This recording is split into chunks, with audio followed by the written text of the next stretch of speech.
and its allies to trip into more blunders, and that means creating non-stop, perpetual war in the Middle East. Well, I'm going to make this interesting and disagree with everyone. Okay. I do not accept the premise, which probably isn't too much of a surprise, but nonetheless, I reject the premise that the whole point of the so-called war on terror or investing in the Mujahideen was to somehow fight terrorism or to make a better world.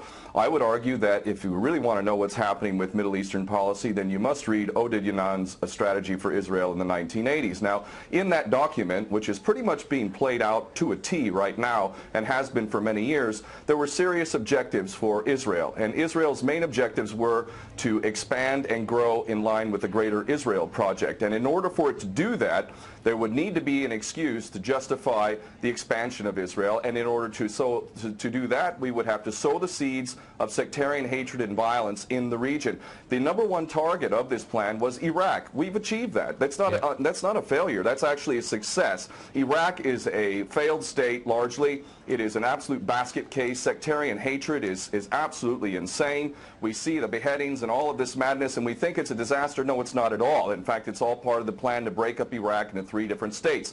When we look at Syria, we also find that the goal is once again the same thing: sow the seeds of sectarian hatred and basically turn that nation into a basket case. This is happening according to plan as well. Now, ISIS, funny enough, could stand for the Israeli Secret Intelligence Service. Many people are seeing the very big benefits to the state of Israel, the so-called Jewish state of Israel, by the breakup and the balkanization of the surrounding states. So actually, if you believe what's being told to you, and I just don't know why anyone would believe anything that comes out of the mouth of virtually any Western leader, whether it be Obama or Bush or any of the rest of them, all of these people are nothing but patent liars, and everything they say is pretty much the opposite of the truth. So I don't accept virtually anything they say. Okay, good. Violence. Barack Obama did not bite at the opportunity to get involved in Syria a year ago. In fact, at the time when he was ready to start bombing Assad, just about 13 months ago, and he backed off as soon as the first excuse came to mind. We've been supporting ISIS. There is absolute continuity between the policies of Iraq and breaking it up and breaking up Syria as well. It is beyond naive to suggest that the U.S. doesn't have its fingerprints all over ISIS. In fact, tell me this: why has ISIS never once, or al-Nusra Front or al-Qaeda, not once have they attacked Israel? In fact, ISIS militants are getting medical attention in the Golan Heights and in Israel itself. What does that tell you? There is absolute continuity, but the actual policy, just like the Project for a New American Century laid out very clearly, that a, quote, new Pearl Harbor would be necessary to achieve this goal of full spectrum dominance, you could never tell the American people, or the world for that matter, we're going to fight wars of aggression where we're going to have to invade and occupy, we're going to have to spend hundreds of billions, if not trillions of dollars to achieve the goal of full spectrum dominance, which is to control, absolute control over air, land, sea, and space and cyberspace. The American people never would have bought it, so you can't tell them that. You have to tell them a bunch of lies. And we see this over and over again. What you have to do, Ken, if I can go... It would absolutely no question that there must always be a boogeyman. In fact, you're sitting in Russia now. For 50 years plus, we were fighting this Cold War that really was an absolute charade to begin with. There never really was a threat of a Soviet invasion. And for decades, we spent insane amounts of money developing nuclear weapons to the point of really completely, totally collective insanity. And here we sit today in a world that threatens a third world war with a policy that is clearly intended to totally destroy Syria. Let's see what happens. If we take Bashar al-Assad out of the equation in Syria, does anybody with half a brain not understand that that vacuum that's going to be created is going to be a vacuum filled by the most powerful interests there? And who is that right now? Well, that would be our best friends and allies, these little Frankenstein monsters that we create, whether it's al-Qaeda or al-Nusra Front or the latest ISIS monster that we've created. Those are the ones that are going to fill that vacuum, and that fits perfectly in line with Oded Yanan's A Strategy for Israel in the 1980s. And if these other two gentlemen haven't read that document, I seriously suggest you do. Another thing that's really worthy of pointing out is the so-called Islamic State is anything but Islamic. And yes, there is a war on Islam.